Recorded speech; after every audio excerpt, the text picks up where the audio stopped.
Kyriakos Haralambidis, ime varoši. Možda je ime jedne varoši Famagusta lažno.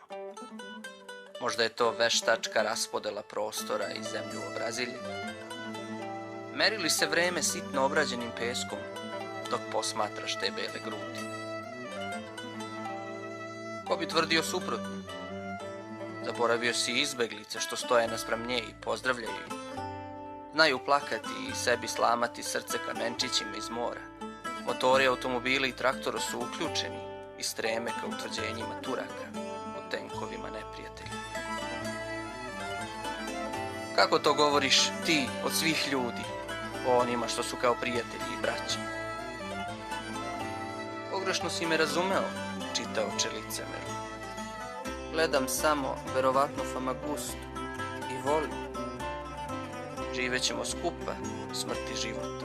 Znam to, verujem u to, spremam i potvrdu. Jer ne postoji ni smrt, ni neprijatelj, ni obman. Zbog toga je nazvah lažno. Tu varoš u kojoj sam se rodio, evo ima 40 vekova. Ali kad posmatram dvogledom tu jedva vidljivu pukotinu na grudima, kad iz njenog opojenog daha sudim koliko je brodova potonulo i okamenilo se i ljude vidim okolo, eno moje kuće kako viču, šta da radim s tobom? Tugujem, podižem sebi cenu, rukovodim reči u oštrih bodlji, uzvikujem neprijatelj, uvećavajući tugu utopije. Tvoje mi reči prolivaju krv tiranine ljubavi, Gospode, karto iz špila. Uređeno postanje ti u kosi blista. Nudimo vodu, slatko i nežni dodir. A ti, šta daješ, a?